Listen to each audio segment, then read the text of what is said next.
wandering around outside. All right, welcome, one and all. This will just take a couple of minutes, it's okay. Who loves John Glover?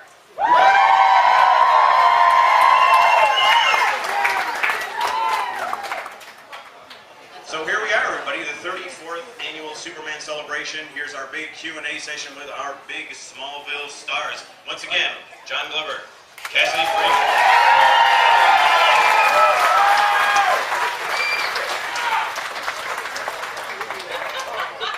Guys, thank you very much for coming out today. You've been in town. You get in last night, today? Last night. Okay. You've had your first Q&A session, or your first autograph session. How did that go? Well, Yeah. Everybody treating you okay? No complaints? Oh yeah. I had a necklace crocheted for me. It was great. It was awesome. Yep, right there. Yes, thank you. I still am emotional about it. I am. she wept. I did. I guess the gift worked. That's great. I didn't get a necklace. You might want to start crocheting right now, okay? He'd probably wear it more too.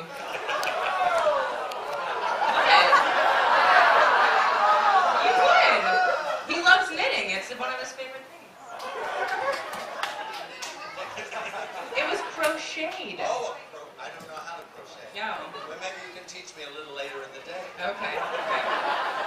We could have that as an event for the celebration, actually. Crocheting. Yeah. On the big Superman stage. Yeah. I'm there. Okay, so we're gonna have Supergirl come through to answer some questions or to have you ask your questions and everything. I do want to talk to you guys for a second before we get started. Now we'll be handling a lot of the Smallville stuff out here, of course, but Cassie, I want to talk to you about Longmire a little bit because Longmire just premiered and it premiered big, didn't it? There was over 4 million viewers for Cassidy's new series, Longmire. It was Thank you. actually the highest-rated new drama and the most-watched original series in the history of A&E, so it's got to be good, right? It is good. It is good. Thank you. Yeah. How long have you been working on the series so far? We shot the pilot a year ago. Oh, okay. And then we've been shooting the 10 episodes of this season since the beginning of April. Oh, great. Okay. Yeah, so I'm still there. Excellent. Well, I'm here, Yes, of course. but I'm there. But part of you is back there. Part of me is you know, still part of there. your heart back there. But, Part of me is still in New Mexico. Yeah. I was in LA a couple weeks ago covering the Hero Complex Film Festival. Peter Weller was there doing a Q&A about RoboCop. And you've worked with Peter as a director. He came. Yeah. He came. I wasn't in that episode, but he came to New Mexico, and he actually plays a really cool part in the series as well. Have you experienced the Peter Weller experience yet? Oh yeah. Where you ask him, you know, what color shoes you're wearing, and half hour later you might get around to it. Yeah. No, he's special. He's an original guy. Yeah. So yeah, I did experience Peter Weller. I was in Peter Weller's first play. You were? A play called Rebel Women down at the Public Theater in New York. It was Peter Weller and Eric Roberts. It was both their first jobs. And they used to take showers together in one of those little skinny shower stalls. Both their girlfriends were waiting for them after the show, and they wanted to rush out, so they would be up in the stall together. You heard it here first, folks. They were in their early 20s, and it was quite something to watch.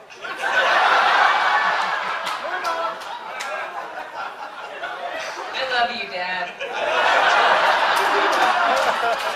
Very much. Yes. Now, theater's a big thing for you, isn't it? I mean, 1972 is when you first started on Broadway, right? Was it 72? No, there was a play that nobody ever speaks of called The Selling of the President that was before that. But I just finished a run Saturday night. A wonderful revival of Death of a Salesman that Mike Nichols directed. That starred Philip Seymour Hoffman and Andrew Garfield, the new Spider-Man, which opens July something. Yeah. Who goes out now with Emma Stone. Who people think I look like. Can you imagine them in a shower stalling? Just imagine. It's all right. It's warm in here. It's getting hotter and hotter. Maybe somebody should ask him questions. I don't know, this is actually pretty good right here. I did want to ask you one thing, though, because you got your Tony Award for Love, Lore, Compassion, and then you went on to do the film version. Yes. Acting-wise, when you're filling a theater on Broadway and you've got people all the way in the back row that you're performing for, how do you alter or do you alter your performance when you're doing a film version and you've got a camera that can be this close? Yeah, you do.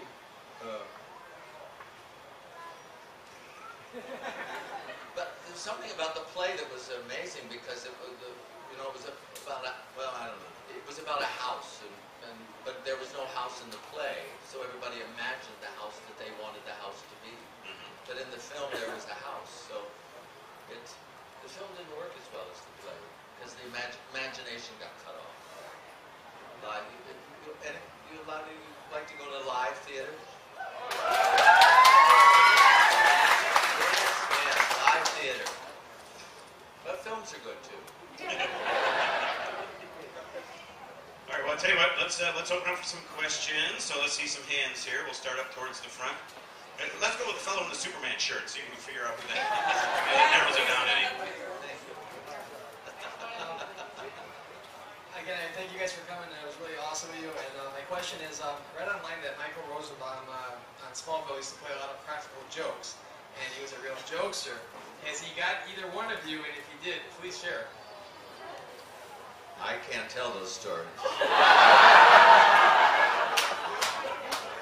So the stuff you were telling before is okay, but now you can't talk about that. It must have been good. Well, I mean, you'd understand if I were able to tell you why I couldn't tell you.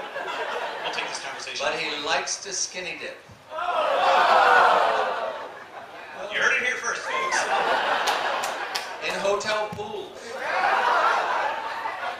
But late at night.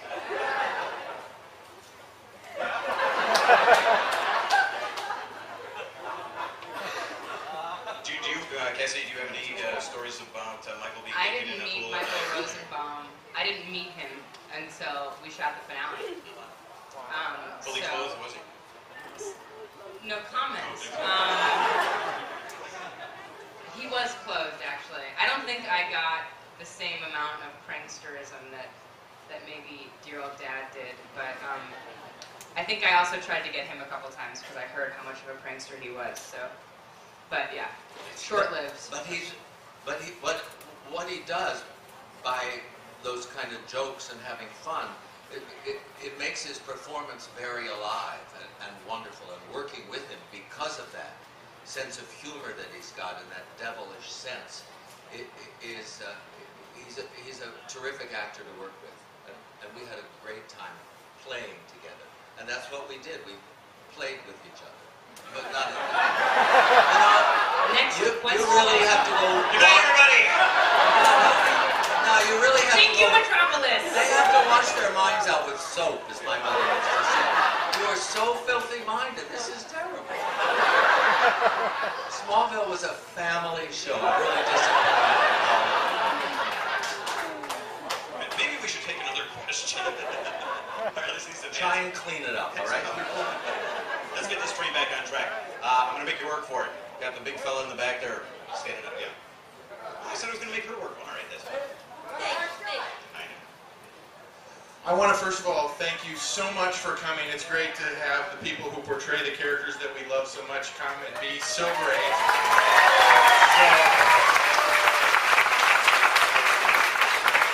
Thank you very much for being here. I've enjoyed both of you immensely on the show.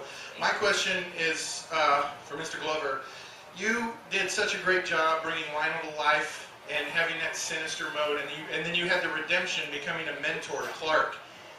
But when you played Lionel from Earth 2, you had a different sense about you. You were evil again, but was there anything specific that you did to differentiate your Earth 2 Lionel from the original Lionel Luthor? I think what it was my confusion about who I was supposed to be. So you just saw a confused actor up there. Came off very well. I thank you. I didn't understand the logic of it or So I guess that's what you saw was that. But I'm glad I fooled you. Yeah. What an honest answer. It was an honest answer, yeah. You could have just waxed poetic and you didn't. You were just like, I was confused. Well, thank you very much for coming again, and I look forward to seeing you when I go through the autographs. So. Okay, let's have another question. What do we got? Hello. Oh, okay. How about back up here? At least this guy's wearing a cape, so let's go ahead and give him a shot here.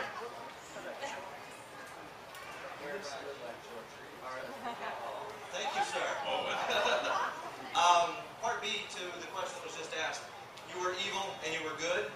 Which was easier to play? Which one did you enjoy more? Well, I never saw myself as evil, actually. And maybe that's what confused people so much. I tried to look at it that Lex was my son wasn't as strong as I needed him to carry on the line. So I was trying to give him tests to make him stronger, which is why I gave him the shock treatment.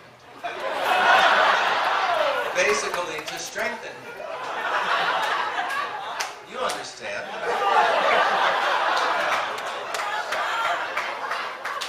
But the one attempt that they made to write Lionel as a good person, basically, it was when I was in prison. Do you remember that section when I was in prison? And all of a sudden they tried to write me good, and it didn't work.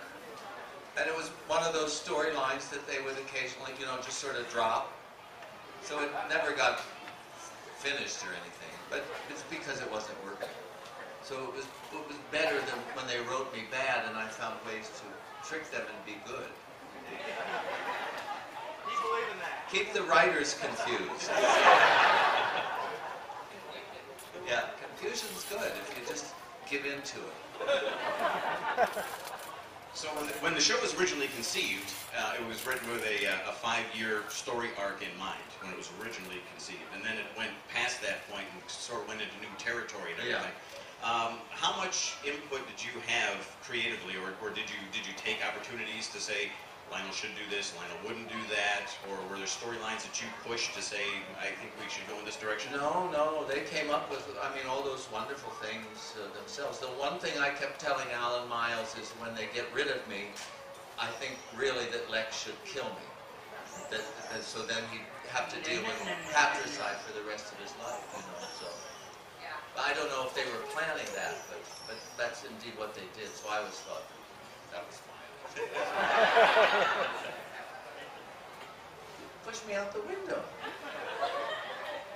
He killed me. Nancy, have you ever seen Smallville? What's Smallville?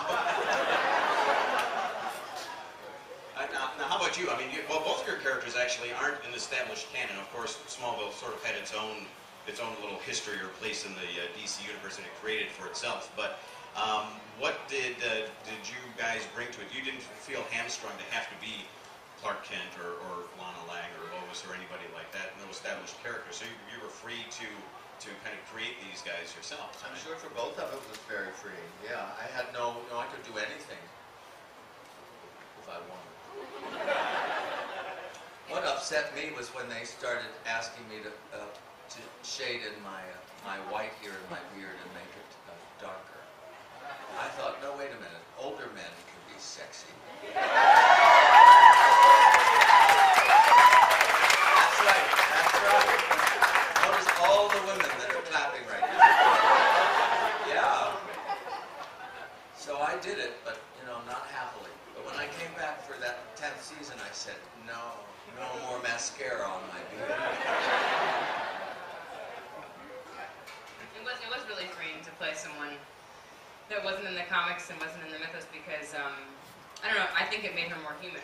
She could change her mind more often. I feel like characters in comics and in stories that are written specifically in this genre are either light or they're dark, and they sort of have to follow that storyline.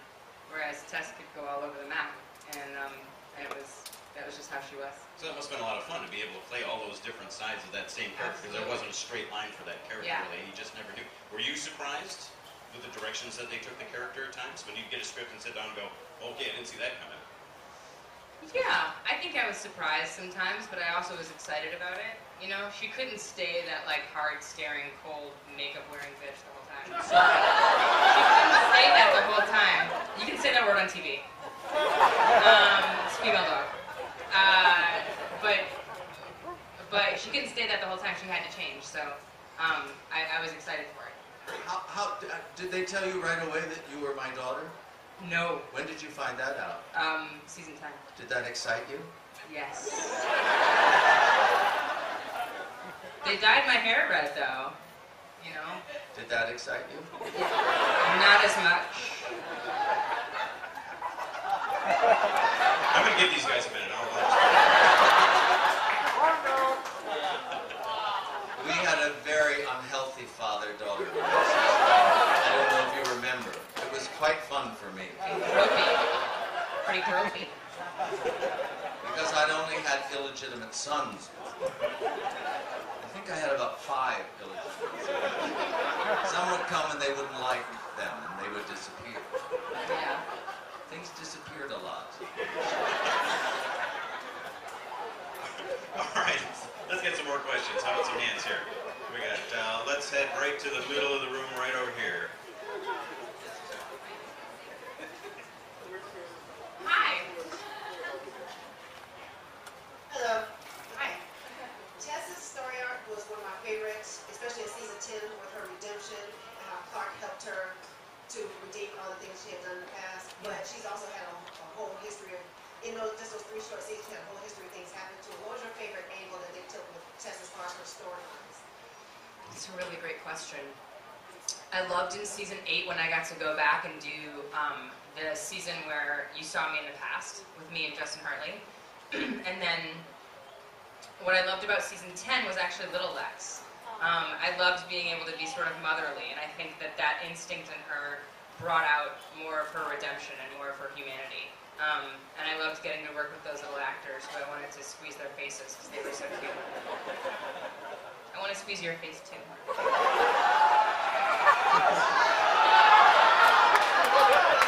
It's too hot for that.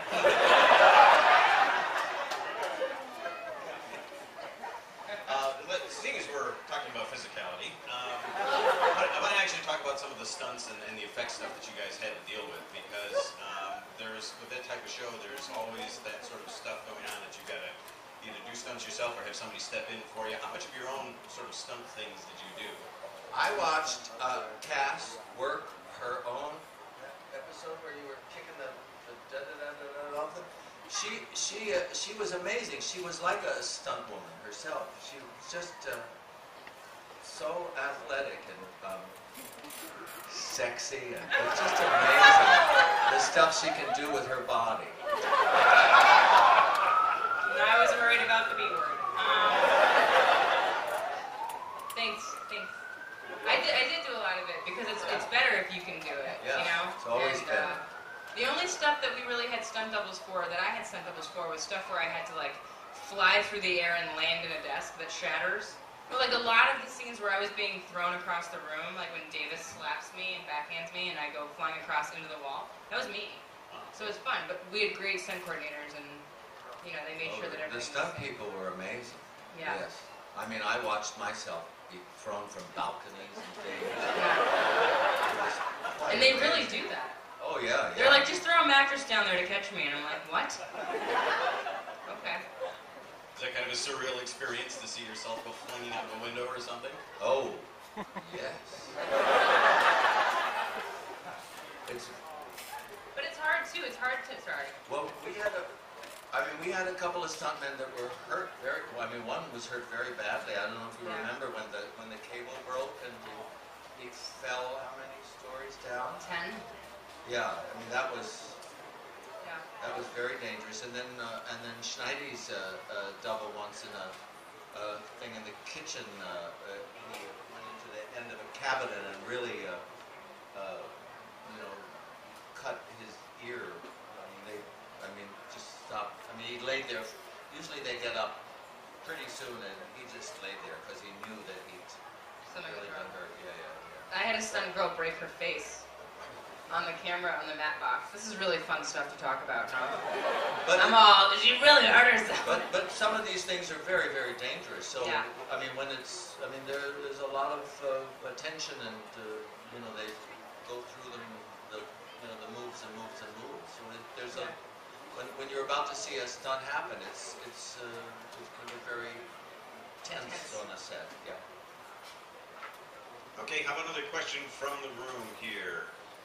Let's go back a little bit. There's a young fellow in the back corner there with his hand way up.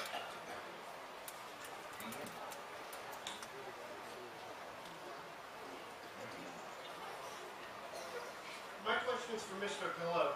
When you did the episode when you and Clark changed bodies, was it hard to act like Clark? Yes, it was. I'm used to, being one.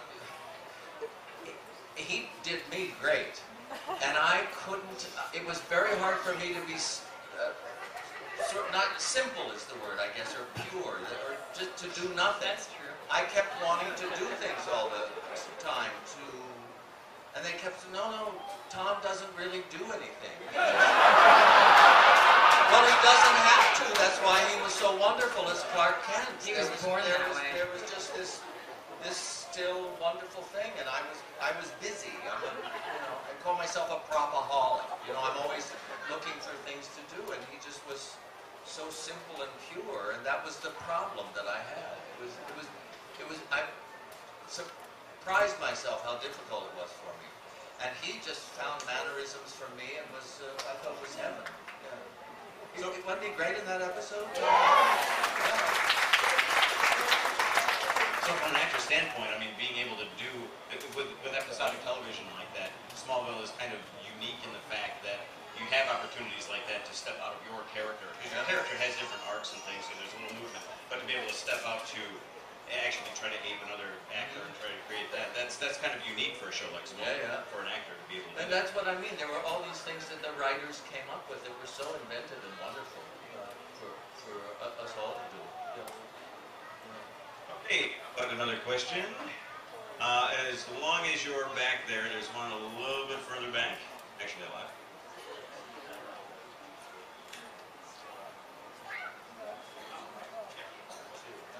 I have a question for both of you.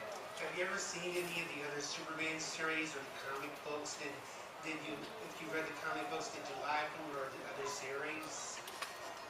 When I was a kid, I used to watch the original Superman on prime time. I mean, I'm an old guy, so I remember that. And I used to do plays with Chris Reeve up at Williamstown, so those movies were wonderful. I didn't read the comic book though. You a fan of Superman? I have two brothers. One of them is actually named Clark, and isn't that weird? Yeah, he really was creeped out watching me on Smallville. Because I'd be like, Clark, and he'd be like, whoa! It was weird for me too, though. Tom really liked to make fun of me for that. And my eldest brother, Crispin Freeman, is a voiceover actor for a lot of animation, and so sometimes I'll get inspired by him, but I wasn't really. I mean, I watched the movies, I think, like anyone did, but I didn't read the comics. So you mentioned your brother Clark. Now, you guys produced and acted in a film together, right? We did, yeah. What was your impetus to get into the producing? Just to create your own product, to create something that you could start in? Or? We kind of shared the producing thing. He was more of the the post-producer. He dealt with things after, and I was more of the on-set producer because I'm sort of a mom in that way, and I like to take care of people, and I knew that it was a really low-budget film, and I wanted to make sure that it was basically a horror film that a friend of ours from college wrote, and we got all of our theater friends from college, because I went to theater school. We got everyone together, and we made a movie in New Hampshire for 3 weeks. Called Yellow Brick Road. Called Yellow Brick Road. And so I produced so that I could be kind of in control of making sure that everyone was fed and everything was safe and taken care of. But it was a lot of responsibility. It was really fun.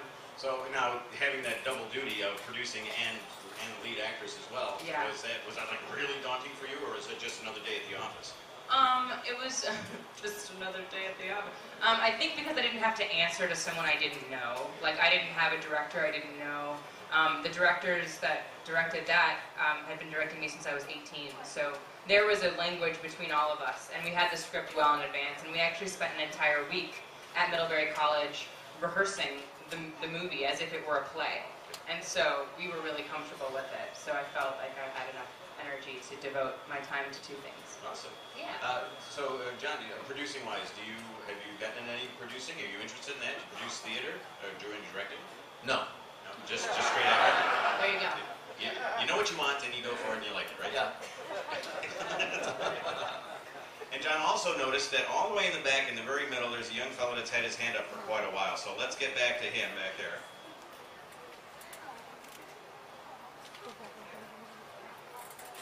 This question is from Mr. Glover, and I wondered if you liked being in Smallville or Gremlins 2 better, because I think you did a phenomenal job in both.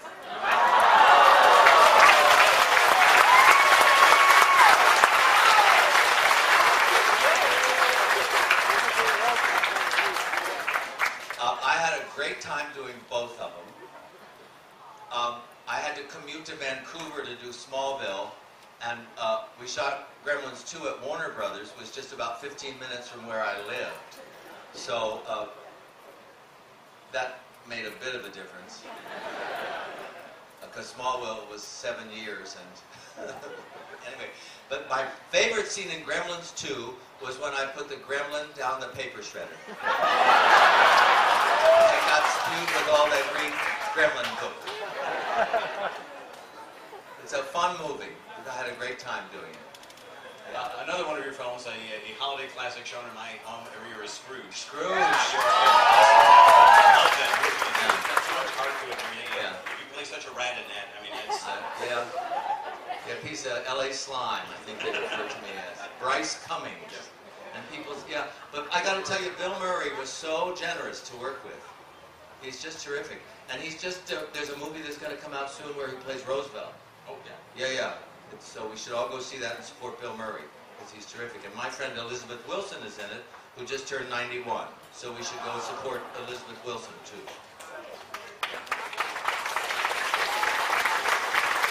All right, let's have some more questions here. Why don't you come back down this way a little bit?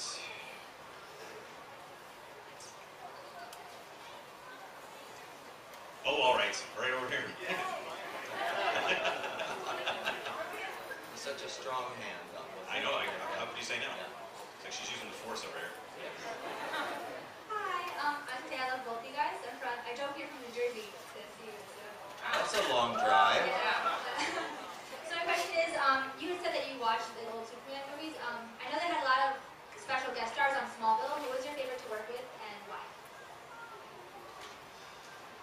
Well, Chris Reeve did a couple of episodes, when he was in a wheelchair. And it was because I worked with him when he was before his accident.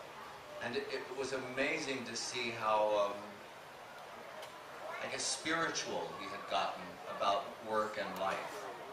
So it was quite an eye-opening experience. So I would say Chris Reeve.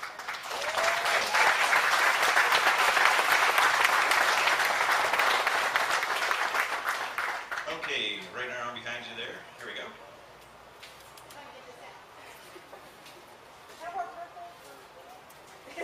Yes. Okay, I have a huge This is the Luthor celebration, by the way.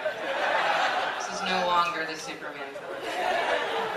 My question is for Cassidy, and my thing is, okay, I love Luthor, the episode Luthor a lot, and I wanted to know, how did you prepare for Test Earth 1 as opposed to Test Earth 2? How was it kissing Tom Ryan? Yeah. Oh, Yeah. Sorry, I'm just daydreaming about that. He's tall. And he's very gracious. It was great kissing Tom Ryan. There's nothing wrong with kissing Tom Ryan. I recommend it to all of you. And it's funny because, here, I'll bring him here. Come on, copy that. Earth Tess, that was a really good. That's a good question. I talked to our writers and producers about that actually, and I saw Earth 2 Tess as kind of like a brat. I saw her as kind of like a rich girl, like Gossip Girl. You know what I mean? Like she got everything she wanted and she knew what she wanted, and she didn't have a great relationship with her dad, and she was kind of a little younger, I think, kind of a little less immature, a little less mature, is how I tried to play her. Hope that came off. Yeah, good. No, we were angry with each other. You were upset that I was sleeping with my brother, which is weird, and then who's named Clark, even though my real brother's named Clark. You understand the levels now of how weird this job was for me. And remember, I like slammed the thing down and we fought. And where were you? You loved Clark more than me. Remember the photograph and I slammed it down? You were drunk. It's okay. You heard it here first, folks. Just kidding. Okay. All right, let's have another question. I think right behind you, right directly behind you. There you go. Who is it better work with, Lex or Tom Welling? Because I think every girl in this whole stadium, this tent right now, would rather work with Tom Welling. That's a pretty good bet, I think. I think you're going to make your money on that one. You could have more fun with Lex.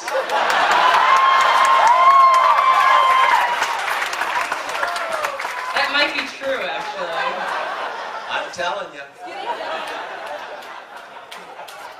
All right, there. Head right Talk over to me that. after, all right? A private Q&A.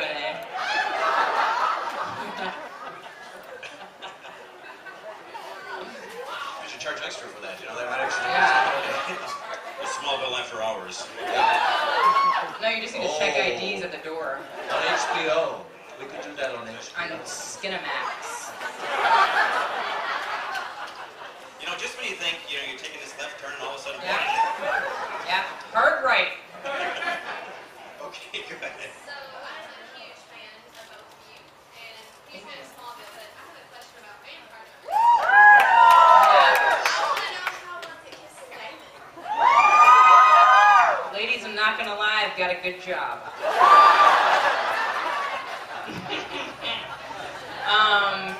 Ian is actually a friend of mine, so it was very familiar and funny. And the fact that we were in a shower is also interesting. Y'all are like, I'm gonna TiVo that right now. He's a sweetheart, and he's also very gracious. But it's, I mean, if you really want to know the real answer, I mean, you know, it's not a problem kissing attractive men, or women for that matter. But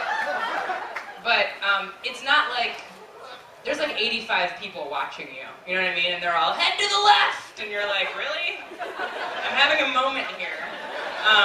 So just so you know, it's not the most intimate thing in the world, but it's definitely not a bad day at work. Okay, Tara, come on back down front. We've got a little Supergirl right in the front row here. We want to get her. Yes. Hi. What's up? Why don't you guys stand up, Is sweetie? that Hannah? Is your name Hannah? Oh, Haley. Did you like your part a lot? Both of you guys? Did you like your part a lot? I loved my part a lot. Yeah.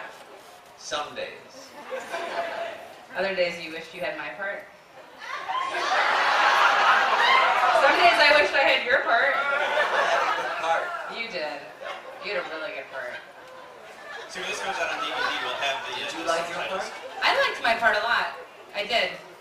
A lot. Are you an actress, Haley? No. No? What do you want to be? A gymnast.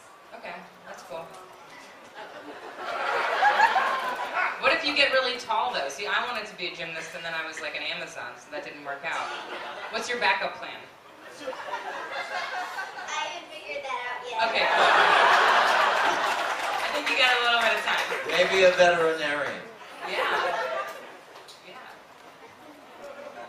All right, I'll tell you what. This guy over here has had his hand up for a little bit, so let's get you going. I wonder, what's your thoughts as far as bickering back and forth between your son, Lex, that you had to do over and over again throughout the series? Well, like I say, because Michael's Michael, it was fun. I mean, we both realized that sometimes we repeat ourselves, but, you know, he found a way. He's very inventive. When it was happening sometimes, especially in the beginning, it could be sort of infuriating, but then I realized, oh, no, he knows exactly what he's doing. Yeah. So we found a way to play. Yeah, we had a good time. Yeah, I miss him. Okay, one last question down in the front row here. What's your guys' favorite episode? You have like 140. It said I was in 145, which I didn't realize. I think, you remember the one where Martha, I had to rescue Martha? Yeah, that was fun to do. I don't know if I watched it though, but was it any good when it was on? Yeah, I'm just negative for that. But that was a lot of fun. I liked being a zombie, and I liked, yeah, right? And I liked killing zombies with my samurai sword. What? When was this? You weren't there. This started as a family drama. It was so fun. They were like, okay, you're going to be a zombie, and you're also going to kill some zombies. We need to do some samurai sword training. And I was like, copy that. Yeah, and then there was a scene where I was in the hospital right when I was becoming a zombie, and Erica and Tom came in, and we didn't really talk before the scene, and they came in to me in a hospital bed, and Erica was going to ask me questions, and Tom was like, just give her a second. But I turn around, zombified, and like freak out, like blackened out teeth. I'm like screaming and gnashing, and it was pretty gnarly. And after they yelled cut, Tom was like, I don't want to do that anymore. He was frightened. I think I freaked him out a little bit. That, and then there was an episode where Chloe threw, I always like the ones where I die, where Chloe threw the needle in my heart, Uma Thurman style, and I came back. She killed me to save me, and then saved me to save me. And that was fun too. She had healing powers, right? Yeah, but I think she'd lost them by then. She had to do it with a needle in my chest. And then I had to wait. Adrenaline, I think it is. Anyway, I like those episodes. So there you go. Ladies and gentlemen, this has been one of the weirdest panels I've ever had. But it's been a lot of fun. You guys are awesome.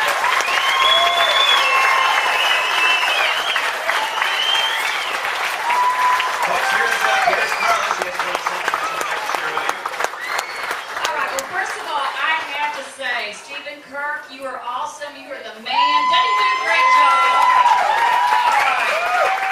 And John and Cassidy, you have been very gracious guests, and I know we're just halfway through the day here, but we have a special award we'd like to give out to our guest. And even though you guys are Luthors, we're going to go ahead and give you this anyway.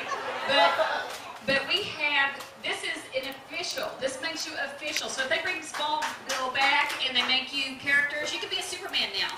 Because this is the Superman of Metropolis Award.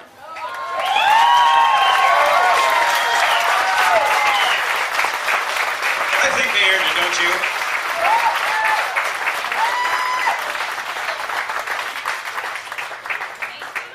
Thank you very much, everybody. And I guess you guys are going to go over and do a lovely little photo op with our little Superman statue over there. Oh, good. So why don't you guys head on down this way. Once again, Cassidy, Freeman, and John Glover, everybody.